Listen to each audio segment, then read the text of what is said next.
Meet Oren. He is the newly elected chair of the community, an orange headphone-wearing protagonist, known for one specific physical trait, a reputation for strong punching. But finishing the 4th grade hasn't brought the relaxation he expected. His post-school piece is being interrupted by a persistent medical condition known as epistaxis, which occurs with frustrating daily frequency. This diagram shows why. In 90% of cases, this is anterior epistaxis. Blood vessels rupture near the anterior nasal spine. Bleeding originating deeper near the sphenoid sinus is a serious posterior nosebleed, often requiring professional intervention to stop. For Oren, this daily cycle of bleeding and recovery is more than a nuisance. It's a constant drain on his focus. Before he can effectively lead his community or address external threats, he is stuck in a repetitive struggle to simply maintain his own physical health. That focus is about to be tested by Ratty Owax. As the assistant to Mr. Tree, he has publicly vowed to resurrect a campaign of systemic bullying that the neighborhood thought was long over. Ratty isn't just making threats, he's bringing heavy machinery. Emerging from a smoldering pile of gray ashes left from a previous defeat, he arrives piloting a massive mechanical robot designed for total community disruption. This arrival effectively ends Oren's hopes for a peaceful summer. With a giant robot looming over the neighborhood, his 4th grade vacation has been replaced by a high-stakes confrontation for the safety of his community. This is the consequence of an unresolved conflict. Because the previous defeat didn't end the cycle, the threat has returned with a massive technological upgrade, forcing Oren to confront his bully directly. Oren doesn't have to face this alone. His allies, Sky and Gray, quickly mobilize to help defend the neighborhood against Ratty's mechanical assault. The battle takes a surreal turn as the conflict shifts halfway around the world. Here, Ratty begins triggering a series of environmental catastrophes right in the shadow of the Great Sphinx and the pyramids. The chaos manifests in bizarre ways.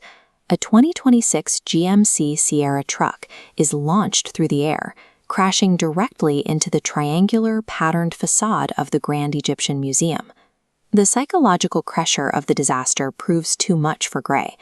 Upon hearing the word supercalifragilisticexpialidocious shouted during the crisis, he is diagnosed with hippopotomonstrosesquipedaliophobia, a literal clinical fear of long words.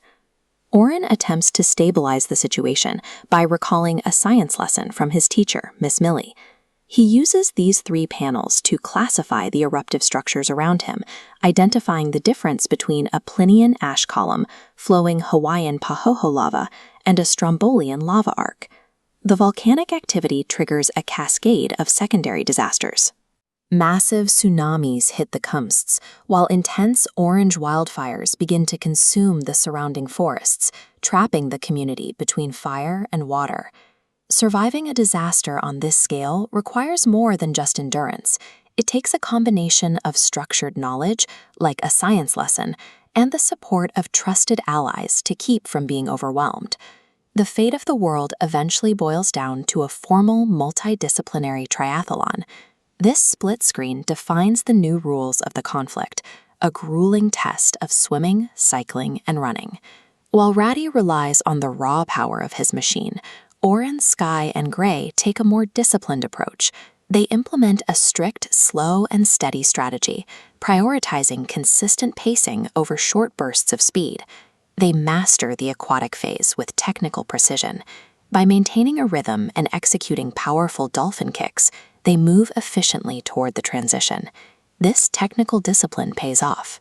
They sweep the cycling and football portions of the competition, ultimately securing a victory and the legendary supercalifragilisticexpialidocious trophy.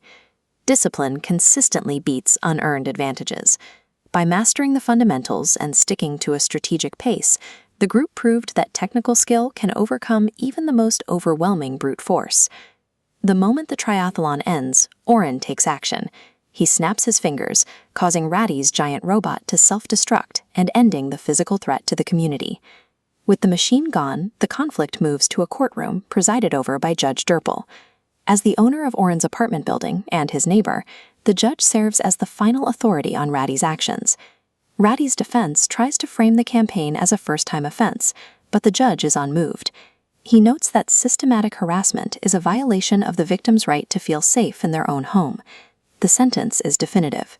For his campaign of bullying and environmental destruction, Ratty is sentenced to 18 years of incarceration, moving from juvenile detention to an adult prison.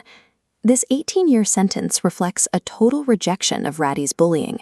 By removing him from the community for nearly 2 decades, the court is placing the long-term safety and peace of the neighborhood above the bully's claims of self-improvement. Before the sentence begins, Oren visits the prison to confront Ratty through the glass. He isn't there for a reconciliation. He is there to explicitly state, "I came here to take my power back." To finalize the victory, Oren forces Ratty to send a formal apology email to his school. This act ensures that the bully's influence is officially and publicly severed. On Oren's birthday, July 7th, the irony of the situation becomes clear. Ratty is pardoned, but immediately develops the same fear of long words he once used to torment Gray.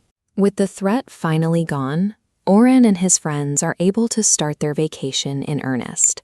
They find the uninterrupted peace they were looking for among the turquoise waters and white sand of the coast.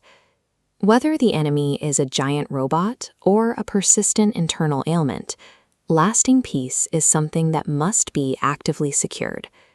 By confronting their fears directly, Oren and his community have finally earned their sanctuary.